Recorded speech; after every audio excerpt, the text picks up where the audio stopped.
오늘도 계속해서 고린도전서 12장을 이어서 보면서 오늘 12장을 마지막까지 끝내보도록 하겠습니다.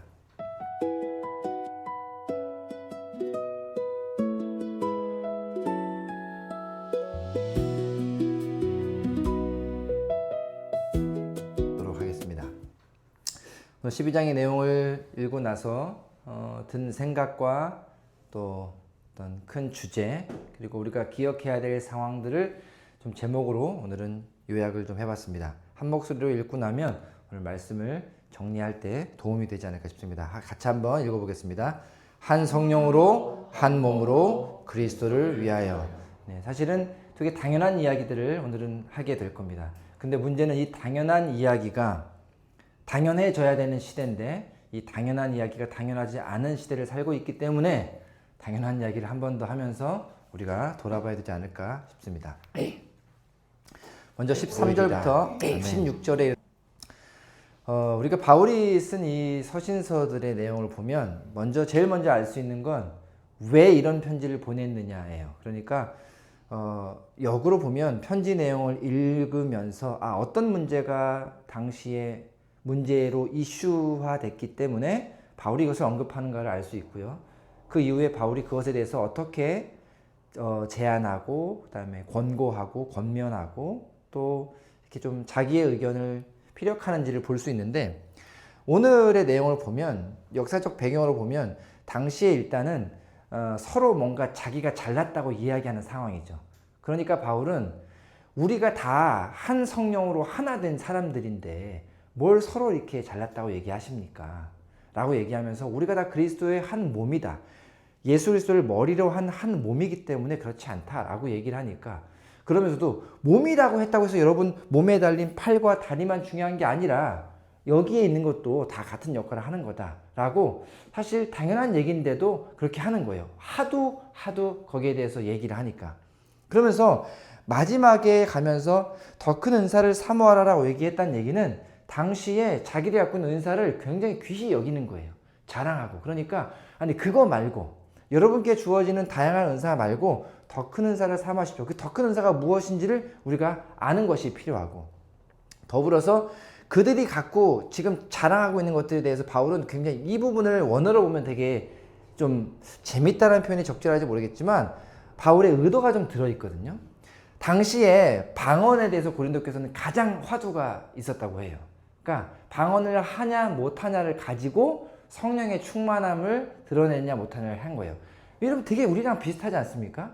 모든 교단, 모든 교회가 그런 건 아닌데 특정 교단이나 특정 목회자 분들은 이 방언을 받고 못 받고가 굉장히 중요하다고 얘기를 하세요.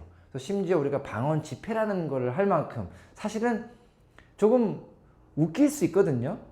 여러 은사가 다 귀하고 우리가 지난해 봤듯이 모든 은사가 다 사람마다 각기 주신 거고, 은사는 그 어떤 그 높낮이가 없는 것에도 불구하고 특정 은사를 받기 위한 집회를 연다는 건 이미 그것이 되게 표징이 되는 것으로 이렇게 규정을 지어버리는 거잖아요. 그러니까 어떤 분들은 이렇게 얘기하시는 분도 있어요. 여러분 성령 받으시면 방언합니다. 그것이 공식처럼 얘기하시는 분들이 있는데 굉장히 위험하죠. 정확하게 성경적으로 보면 위험한 정도가 아니고 잘못된 겁니다. 이 부분을 제가 공부하면서 보니까 주석에 있는 학자들은 뭐라고 기록을 하냐면 이건 바울의 의도가 있다 이렇게 보시는 거예요. 왜냐하면 당시에 방언이 가장 이렇게 핫한 이슈니까 제일 나중에 넣었다는 거예요. 여러분 방언 받는 게 성령의 가장 큰 은사라고 생각하는데요. 아니요. 하나님의 교회는 며칠 세우었으니 첫째는 사도요, 둘째는 선지자. 또 이것도 그래요. 그리고 많은 학자들은요, 바울은 교만함과 겸손함이 같이 있다고 보시거든요. 그래서 예수 그리스도의 종된 나 바울은, 종이란 용어를 쓰면서도 나 바울로 시작을 하거든요. 우리가 보통 편지 쓸 때 누구누구에게라고 쓰지 마지막에 자기 이름 쓰는데 바울은 내가 쓰는 편지입니다로 시작을 하거든요. 그러니까 이게 좀 재밌는 포인트인데, 어쨌든 바울은 사도들에 대한 얘기들도 많이 해요. 사도는 사도예요. 물론 이 위계질서가 정석은 아닙니다. 의도가 있다고 그러는 거예요. 바울의 의도가 사도요, 선지자요, 교사요, 능력을 하는 자요, 병 고치는 자요, 은사요, 돕는 것과, 그러면서 마지막으로 방언을 넣었다는 거예요. 여러분 방언 갖고 싸우지 마세요. 그거 그냥 여러 개 중에 하나입니다. 그러면서 여러분 요거를 우리가 이제 우리 같이 성경을 읽어보면서 느끼는 건 우리가 한국 사람은요 신기하게 그 언어를 안다는 건 비슷하게 읽어요. 또 영어를 읽는 사람들도 그 언어를 아는 사람들은 비슷하게 읽어요. 근데 우리나라에는 이 겠느냐라는 말이 있기 때문에 이 원어가 번역이 잘 됐어요. 왜냐면 원어에 보면 이 다라는 말을 썼는데 이 다라는 말을 원어에는 매라는 언어를 쓰거든요. 헬라어 언어에는. 근데 그 매라는 언어의 특징이 뭐냐면 그 매라고 질문을 시작하면 무조건 부정적인 답이 나오게 돼 있는 문법이 있어요. 그러니까 쉽게 말하면 매라고 얘기하는 사도에겠냐 라고 하면 모든 사람들이 아니요 라고 답을 하게 돼 있는 거예요. 그러니까 바울은 그걸 알고 쓰는 거예요. 모두가 사도입니까? 아닙니다. 모두가 선지자입니까? 아니죠. 그러니까 사람들에게 답을 유도하는 거예요. 보세요. 이렇게 얘기한 다음에 근데 모두가 그겁니까? 아니죠. 그러니까 모두가 사도도 아니고 모두가 선지자도 아니고 모두가 방언하는 것도 아닙니다라는 얘기를 내가 설득하는 게 아니고 다른 사람들이 알도록 하는 거예요. 근데 우리나라에는 이 겠느냐가 있잖아요. 그러니까 요거 읽을 때 우리가 다 선지자겠느냐라고 읽는 건 아니죠 라는 답을 우리는 요거 때문에 알게 되는 거죠. 그러니까 영어에도 보면 is it all 해가지고 부분부정이라는 표현이 있어요. 그러니까 그렇게 물어본 모든 사람들은 모두는 아니죠 라고 답을 하는 거예요. 그래서 제가 모든 나라의 언어를 아는 건 아니니까 과연 모든 나라 언어가 이게 있는지는 모르겠습니다. 근데 이 부정적으로 답을 당연히 유도해내는 표현이 있는 언어는 번역이 쉬운 거죠. 왜냐면 이 번역이 되게 중요하더라고요. 그래서 겠느냐 하면서 모두 다 아니다. 결국 오늘의 이 본문을 하나로 제일 중요하게 요약하자면 사실 13절이 핵심이거든요. 한 성령으로 한 몸이 되었다는 거예요. 유대인이나 헬라인이나 종이나 자유인이나 당시에 우리 지난번에 봤듯이 성찬 예찬할 때 한번 이야기를 드렸었거든요. 함께 먹는 식사. 제가 그래서 이렇게 요약을 하면서도 유대인과 헬라인은 분명히 서로 다른 존재라고 여기면서 유대인 입장에서 헬라인을 이렇게 밀어내고 헬라인도 유대인이 아니기 때문에 그 유대인의 여호와 하나님을 섬길 수 있는가라는 고민을 갖고 있는 그런 이미 다른 존재인데 그런 다른 존재도 또 종이나 자유인이나 완전 정말 다르죠. 종은 귀속된 사람이고 자유는 자유잖아요. 근데 이렇게 모두가 구별되어 있는 것처럼 보이는 그러한 사람들도 성령 한 성령으로 세례를 받기 때문에 한 몸이 되었다는 거예요. 그러니까 예수 그리스도 안에서 성령께서 세례로 한 몸을 이루시고 나면 그 다음부터 우리에게 어떠한 아이덴티티도 따로 구별되지 않는다. 그러니까 이게 기독교적인 생각으로서 굉장히 중요한 것 같아요. 그러니까 그리스도가 이 땅에 오시기 전 이스라엘의 여호와 야훼 하나님만을 얘기할 때는 분명히 구약에 또는 율법적으로 구분되어 있습니다. 선택받은 자와 그러지 못한 자, 하나님의 백성과 그러지 않은 백성이 구분되어 있는데 문제는 적어도 개신교라고 얘기하는 그리스도를 믿는 사람들은 여기에 대해서 세간이 바뀌어야 하는 건 분명한 거예요. 그전은 어떨지 모르겠지만 미완성된 것은 모르겠지만 예수 그리스도가 오신 이후에 그리스도가 또 올라가시면서 약속하신 그 성령을 받은 이후에는 우리는 예수 안에 한 몸이 되어 한 성령으로 마시는 존재가 되었다는 거죠. 그래서 예수님을 믿는 사람들은 좀 품어주고 용인하고 관용을 갖는 건 되게 성경적으로 중요한 세계관이에요. 이게 어렵지만 도전해야 되는 거죠. 그래서 오늘 좀 마지막에 제가 말씀을 드릴 텐데 이 도전이 어려운데 어떻게 도전할 수 있을까에 고민을 좀 많이 해봤습니다. 거기에 사실 답은 이거예요. 한 성령. 성령을 받는다는 건 그러면 아까 말했처럼 방언해야 되네? 아닙니다. 성령을 받으면 일어나는 일들은 사실 무궁무진합니다. 그러니까 분명하건 성령을 받았다라는 증거 중에 아주 많은 증거 중에 하나 방언일 수 있고요. 또 어떤 분들은 그런 분이 있어요. 예수를 믿고 성령을 받은 다음에 유독 온화해진 분이 있어요. 그전에는 아주 막 날카로웠는데 예수 믿고 온화해진 그분은요 이 온유함을 성령의 은사로 받았다고 봐야 되는 거예요. 어떤 분들은 진짜 예수 믿고 교회 다니고 성령 은사 체험한 이후에 똑똑해지시는 분들이 있어요. 그래서 유독 그런 분들 있잖아요. 꼭 기도하고 공부해라 막 이렇게 분들 하는 분 있거든요. 그분은 자기가 체험했으니까 지식을 은사로 받는 분도 있더라고요.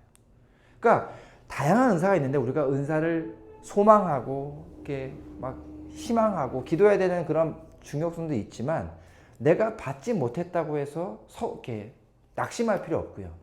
또는 나는 어떠한 은사를 하나님 주셨나 하나님 보시기에 내가 그 은사를 가지고 무엇을 가장 잘할 것 같아서 주셨나를 생각하면서 하는 건 매우 귀한 일입니다. 요즘 시험 기간이라서 애들이 이제 토요일 주일에도 막 불러서 공부를 시켜요. 그러면 저는 뭐 시험 준비해야 되니까 거의 막 문제 만들고 문제 뽑고 막 프린트하고 애들 나눠주고 틀린 거 오다 물어보면 질문하고 막 계속 정신없이 그냥 그렇게 뭔가 서서 강의하지 않거든요. 반면에 이제 저희 아내는 어제도 하루 종일 간식을 만드는 거예요. 떡볶이도 만들고 뭐 햄버거도 만들고 뭐 샌드위치 만들고. 근데 그게 제가 힘들면 하지 말라고 그랬는데 그러더라고요. 아니 자기는 이게 즐겁다는 거예요. 제가 속으로 이거는 이거 은사가 아니면 어려운 일이거든요. 공부하러 온 아이들에게 학원이 뭐 가끔 버거킹 햄버거 사다 줄 수는 있겠지만 그거 말고 직접 그 학원장 와이프가 간식을 만들어 주는 건 아이들이 어떻게 느낄지 모르겠지만 적어도 우리가 소명을 갖고 살아가는 삶의 현장에서는 귀한 일이다 생각을 하는 거예요. 그래서 예전에 제가 호주에 있을 때도 어떤 학생이 자기는 정말 아무 은사가 없는 것 같다는 거예요. 그래서 제가 그랬죠. 근데 너는 뭘 하면 좋은 일이래. 자기는 아무 은사가 없기 때문에 잡일을 시키면 잘한대요. 그래서 커피 타는 걸 시켰었어요. 근데 다른 데보다 커피를 맛있게 타는 거예요. 정확하게, 그리고 부지런하게, 그 다음에 사람을 딱 보면서 눈치 있게 딱 타는 거예요. 그래서 제가 그랬어요. 성경에 그런 은사는 없는데 넌 커피 타는 은사가 있는 것 같다. 왜요? 했더니 보통 타라 그러면 막 귀찮은데 너는 미리부터 컵을 딱 준비해 세팅해가지고 딱 하고 믹스 좋아하세요? 뭐 좋아하세요? 이거 딱 해가지고 교회에서 섬기는 거예요. 그러니까 그거 보면서 우리가 여러분 성경에 나와 있지 않은 은사도 저는 좀 있다고 믿고 싶어요. 안 그러면 얼마나 이게 하나님 우리를 언어로 제약하는 겁니까? 여러분이 한번 고민 생각하면 나는 뭐 할 때 행복한가? 어떤 걸 잘하나? 라고 생각하면서 내게 주신 것이 은사라고 생각하면 은사를 개발해야 된다잖아요. 기도하고 감사함으로 은혜를 생각하면서 기쁨으로 그 일을 해나갈 때 은사가 개발되는 것 같아요. 저는 진짜 아이들 가르칠 때 행복하거든요. 누가 뭔가를 모르는데 가르쳐서 요즘에 그런 학생 있어. 뭐만 가르치면 이런 있어요. 근데 속으로는 이분이 정말 요즘에 성인이거든요. 회사원인데 정말 공부를 안 하셨었구나. 근데 이분은 내가 정말 좋겠구나. 한 번도 영어를 재밌다고 못 느꼈는데 한 달 지난 뒤에 그러더라고. 선생님 근데 저 요즘 영어가 재밌어요. 그래서 제가 그랬어요. 제가 인사를 해서 90도로. 저는 그 말이 제일 보람입니다. 정말 성인치고 정말 많이 모르는데 가르칠 때마다 하니까 그 수업은 참 되게 힘이 더 나거든요.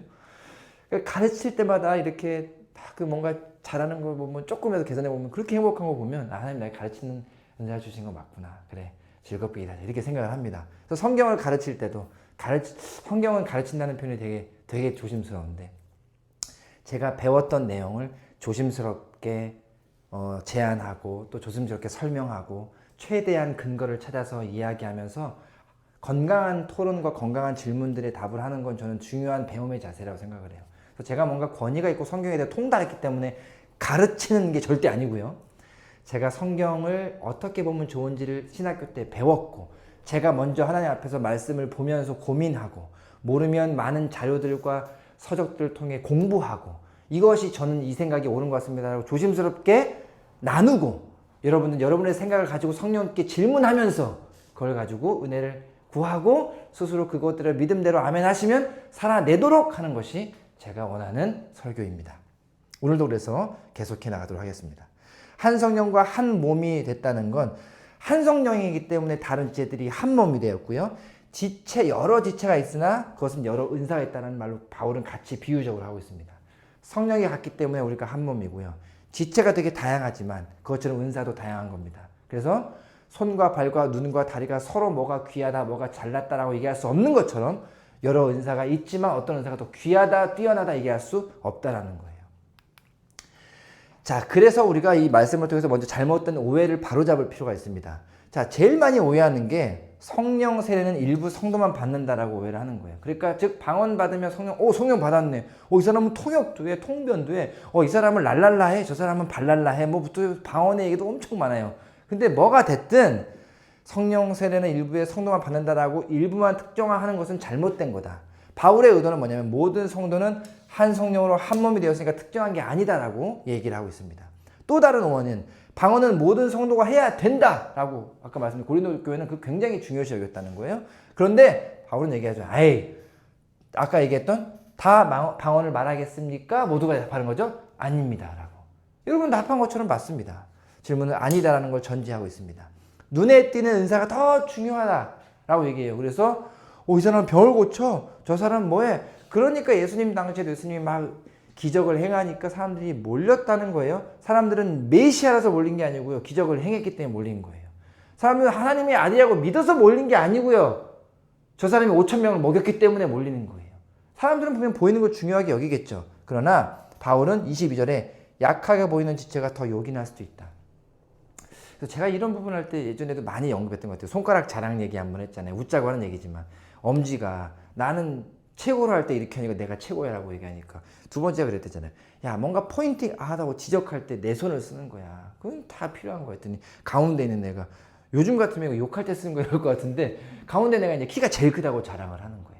그러니까 네 번째가 싹 웃으면서 야 니네 보석 껴봤어? 이렇게 얘기하는 거죠. 반지를 보통 네 손가락에 끼니까. 근데 마지막 손가락에 할 말이 없어서 고민하고 있을 때 이렇게 얘기했대잖아요. 너네 나 없으면 다 그러니까 장애야 이렇게 얘기를 했다는 거예요. 그러니까 모두 다 자기가 할 말은 다 갖고 있다는 거죠.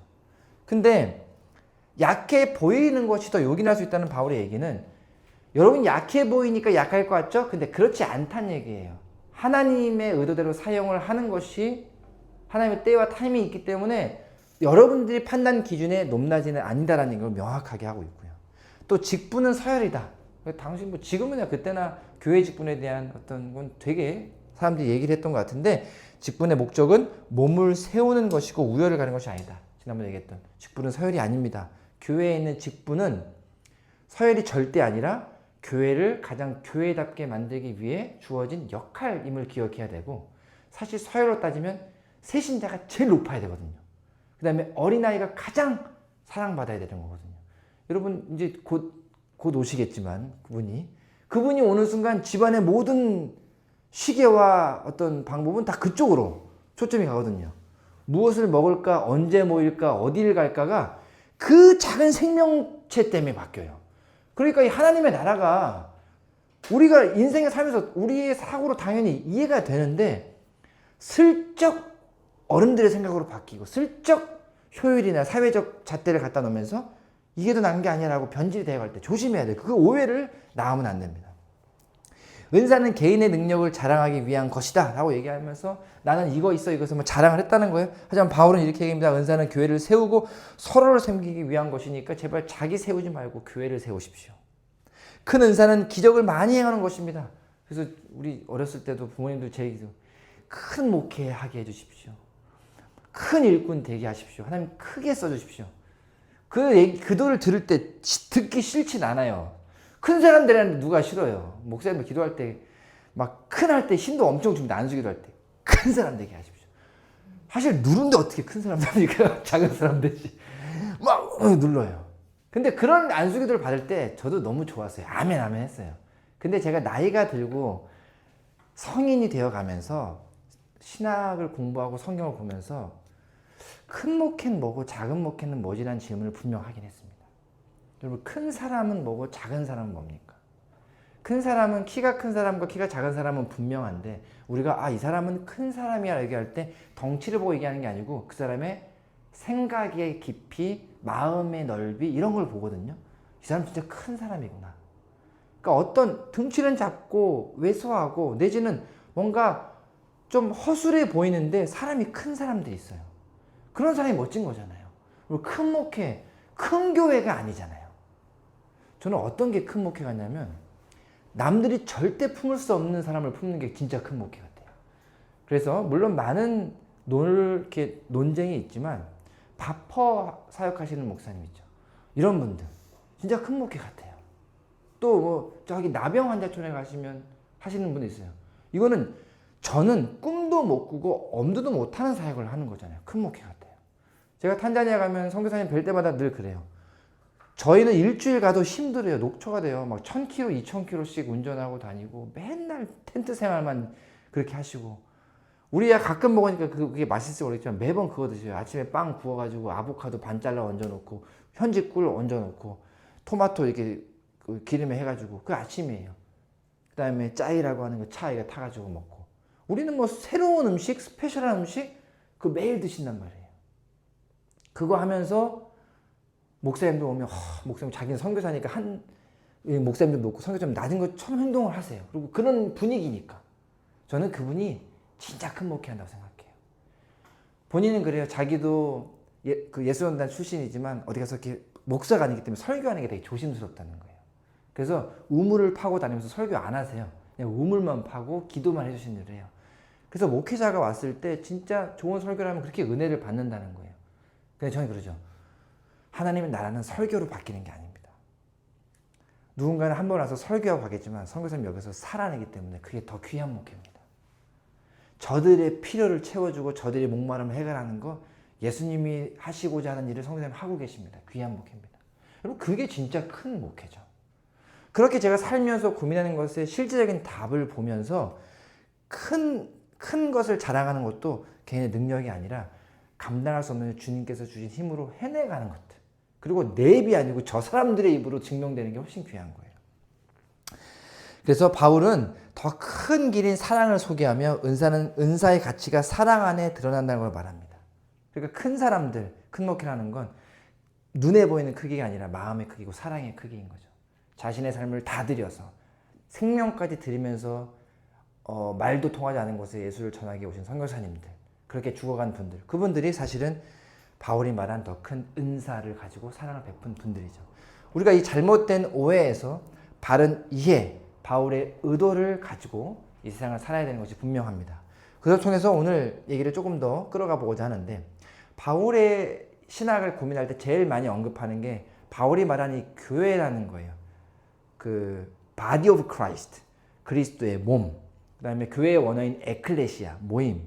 그래서 바울은 의도적으로 단수의 교회라는 용어를 쓰고요, 복수의 교회라는 용어를 씁니다. 단수의 교회라는 용어를 쓸 때는 우리 자신이 하나님의 교회라는 거예요. 그래서 이걸 바울이 분명히 명시했기 때문에 그걸 얘기하시는 신학자가 많죠. 근데 바울은 동시에 교회들이라고 해가지고 그 모임의 교회도 분명히 사용을 해요. 그래서 우리는 이것을 건강하게 보는 건 저는 이렇게 보는 것 같아요. 여러분 자신 각자가 성령이 임하여서 예수 그리스도를 구주로 고백하는 순간 우리는 하나님의 교회로 살아가는 존재입니다. 그렇죠? 그러니까 우리를 교회로 부르신 거예요. 그래서 우리가 교회로 부름받은 예수님의 사람들이라고 제가 이야기하는 건 여러분과 저는 하나의 교회입니다. 그런데 그 교회만 존재하는 게 아니라 그러한 교회들이 모여 있는 우리로 지금 세상을 말하는 church, 이 교회도 분명 교회죠. 공동의 교회입니다. 한 주간 자기가 속한 곳에서 교회로 살아내는 사람들이 서로 약속하에 모인 하나의 빌딩 안에서 교회로 모여서 예배하고 공동체로 이루는 것도 매우 중요합니다. 어느 거 하나만 옳다고 주장하는 건 전 잘못된 것 같아요. 그래서 개인의 교회도 모임의 교회도 중요한데 문제는 이 교회나 목적은 같아야 된다는 거죠.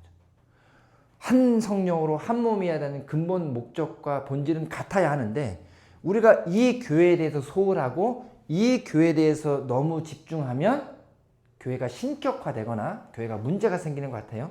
이 교회를 효율적으로 운영하겠다고 만든 직분이 서열이 되고요. 이 교회를 효율적으로 만들겠다고 모금한 헌금은 재정과 비리가 될 수 있고요. 이 교회가 모여서 만든 파워는 세상에서 욕을 먹을 만한 문제를 일으킬 수도 있다는 거죠. 그렇다고 이것만 중요하느냐? 아니요. 개인은 변질될 수 있고 언제나 연약한 존재이기 때문에 서로가 서로를 이렇게 기대할 수 있는 존재가 되도록 같이 격려하고 살아가는 것도 매우 중요합니다.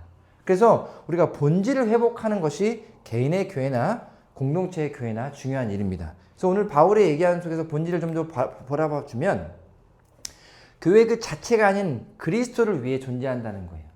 그래서 제가 이거를 보다가 조금 이해하기 쉽도록 제가 고민하면서 제가 갖고 있는 제 묵상을 나누고자 하는데 이런 생각이 들었습니다. 한 성령으로 모여서 한 성령으로 하나가 되어서 예수 그리스도의 몸된 교회로 살아가는데 그 몸된 것은 예수 그리스도라는 교회라는 살리는 거잖아요. 이 살린다는 개념을 자꾸 생각을 많이 하는 게 제가 학원의 슬로건도 영어를 살려드립니다거든요. 이게 살린다는 게 너무 제가 좋아하는 용어라서 큰아들 이름도 생명의 호흡이라고 해서 루아로 이름을 진 거거든요. 이 살린다는 개념. 그렇게 생각하니까 뭐가 떠오르냐면 혈액이 떠오르더라고요. 혈액. 이 혈액이 몸에 들어가면서 우리를 살리는 건데 가끔 혈액이 없을 때 어때요? 우리가 수혈도 받잖아요. 그래서 외부에서 혈액이 들어올 때 분명 내 피가 아닌데 나와 똑같은 혈액형이 들어오면 내가 살 수 있어요. 근데 다른 혈액형은 들어오면 안 돼요. 요 혈액형의 특징을 가지고 오늘 말씀을 보니까 생각되어지는 게 있더라고요. 우리가 몸에 혈액을 공급하기도 하지만 혈액은 우리 몸에 자생적으로 생기거든요. 그러니까 예수 그리스도라는 어떤 몸을 살리기 위해 혈액을 공급하는 개념에서 그 외부에 혼자 교회로 부름받은 사람들이 교회로 모여서 하나님의 교회, 그리스도를 머리한 교회를 살리는 일이 되게 중요한데 뭘 보게 되냐면 어느 날 혈액을 공급하지 않아도 물만 먹었는데 여기 이 몸에서 물이 뭐로 바뀌어요? 혈액으로 바뀌죠. 혈액으로 바뀌어서 어떤 사람은 피가 필요하니까 혈액을 헌혈을 한단 말이에요. 이걸 보니까 뭔가 외부에서 넣지 않아도 가만히만 둬도 혈액이 만들어지네. 자, 물론 제가 지금 얘기하는 건 비유적이기 때문에 헌혈하는 그 적십자 혈액은행이 나쁜 게 아니고요. 헌혈도 나쁜 게 아닙니다. 근데 요 개념으로 보자고요. 가만히 둬도 피가 만들어져서 피를 빼요. 자, 이 과정을 보면서 계속 이렇게 피를 빼서 피 팔아도 되겠네 라고 누군가 생각을 한 것이 마치 뭐와 같냐면 예수 그리스도라는 교회에 만들었고 교회의 머리는 예수 그리스도, 예수 그리스도가 우리의 그 대표지성이라고 만들어 놓고 가만히만 둬도 성도가 생기는 거예요. 가만히만 둬도 성도가 생기니까 마치 혈액이 공급돼서 혈액 팔아먹는 것처럼 성도를 팔아먹는 개념이 되어버리는 교회가 있다는 거예요. 제가 왜 이 고민을 했냐면 주중에 어떤 분이 제가 설교 올린 유튜브에다가 댓글을 달았거든요. 예수 팔아서 장사하지 말라는 거예요. 그래서 제 설교를 듣고 그 얘기를 한 건 아닌 것 같아요. 왜냐면 제 설교 들었으면 그 얘기를 안 할 텐데 보니까 그 사람이 그래서 제가 그 사람 그 스레드를 들어가 봤더니 여러 사람들에게 늘 그 말씀을 쫙 해놓고 갖다 늘 복사하고 다니시는 분이더라고요. 이름이 또 공교롭게도 용길이야. 뭐 어떤 분인지 모르겠는데 어쨌든 그래서 제가 그래서 거기 말싸움을 안 하고 싶지만 이렇게 달았어요. 아니 제가 뭘 판 게 있어야 장사를 할 텐데 또는 뭐 팔아서 얻은 게 있어야 뭐 수익이 있을 텐데 그런 게 없는데 그냥 웃고 말았는데요. 그분은 예수 팔아서 장사하는 것으로 보는 분인 것 같아요. 근데 그런 데도 있잖아요. 어느 교회나 다 예수님 얘기하고 하나님 얘기해요. 지금 문제가 되고 있는 신천지 뭐 구속되는 그 총재도 보면 예전에 그분이 말하는 그걸 설교라고 말씀드릴지 모르겠지만 거기도 하나님 얘기 나오고 예수님 얘기 나오는 거예요. 그런데 결국은 자기가 교주잖아요. 그러니까 그걸 통해서 그걸 가지고 성도들을 만들어내고요. 그 만들어낸 성도로 부와 어떤 걸 축적해서 자기만의 세계를 만드는 거예요. 그러니까 뭐예요? 그리스도는 사실 죽어가는 거죠. 혈액 만들어서 기껏 빼가지고 원래 살려야 되는 것들은 다 죽어가고 있는 형질인 거예요. 이러면 안 되는데 우리가 원하는 건 공급해서 살리고 결국 모든 것의 목적은 예수 그리스도를 머리라는 교회의 몸이라는 것이 그리스도의 몸이 살아나야 되는 건데 그러면 어떻게 해야 되는 것인가? 여러분 이걸 한번 볼게요. 자, 부류를 세 부류가 있는데 어떤 혈액형은 A가 있고요. 어떤 혈액형은 B도 있고 어떤 혈액형은 AB도 있거든요. 여러분 A 혈액형을 갖고 있는 사람을 살리려면 뭘 집어넣습니까? A형을 집어넣어야 돼요. B는 B를 집어넣어야 되고 AB는 AB를 집어넣어야 돼요. 제가 잘은 모르겠지만 B가 일로 들어갈 수 있나요? 있나요? A도 들어갈 수 있나요? 이거 들어갈 수 있네요.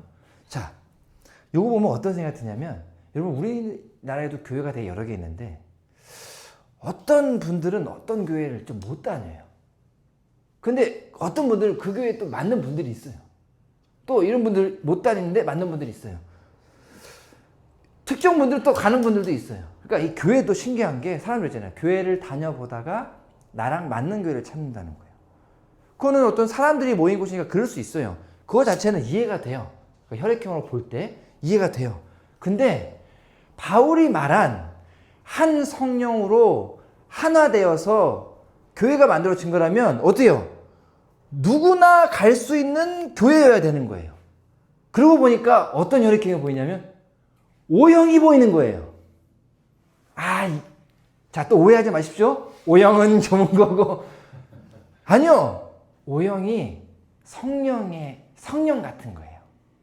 그러니까 뭐냐면 우리가 혈액형으로 비유하자면 어떤 혈액형이 되면 O형이 되면 다 갈 수 있는 것처럼 우리가 O형과 같은 성령의 사람이 돼야지 어느 교회든 갈 수 있어야 되고, 사실 모든 교회가 O형과 같은 교회가 돼야 어떤 사람도 예수 그리스도를 믿고 한 성령으로 세례받았으면 이 교회 가도 할렐루야, 저 교회 가도 아멘, 아무 문제가 없어야 되는 거죠. 이게 이상적이어도 분명히 성경적인 거예요. 근데 우리가 똑같이 하나님, 예수님, 성령님 얘기하는데 어느 교회는 괜찮고 어느 교회는 불편하면 이건 분명 뭔가 문제가 있는 거죠. 교회들의 특징과 주로 집중하는 사역이라든지 형태는 다양할 수 있겠지만, 그럼에도 불구하고 우리가 추구해야 되는 영적인 건강함은 우리의 조금 어폐가 있지만 신앙적 혈액형이 O형과 같아야 우리는 건강한 신앙을 할 수 있다는 거죠. 결론적으로 예수 그리스도를 머리로 한 그리스도의 몸, 예수 그리스도의 몸을 살리는 유일한 방법은 우리가 모두 O형과 같은 성령의 사람으로 살아내야, 그래야 살릴 수 있고 공급할 수 있는 것이죠. 그렇다면 거기에서 생기는 자생적인 그 진짜 좋은 피오한 O형 같은 또 다른 그 혈액을 어디론가 보내서 또 살릴 수 있는 거죠. 근데 그게 아니면 우린 마치 그리스도로 만드는 몸, 피 공장 만들어 놓고 빼내는 것밖에 다름이 없는 거예요. 이거 정말 어떻게 바라보느냐에 따라 다른데, 이거 정말 생각해 볼 문제거든요. 지금의 교회가 과연 성도들을 양산해내는 공장인가? 아니면 그리스도의 사람, 예수 믿고 사는 성령의 사람들을 잘 배양해내는 좋은 어떤 원천인가? 그리고 그 모든 것으로 하여금 근본적으로 이 사람들을 살리는 게 아니라 그리스도의 몸된 교회를 살리기 위한 것을 방향성이 여전히 유지하는가? 이거 정말 생각해 볼 문제입니다.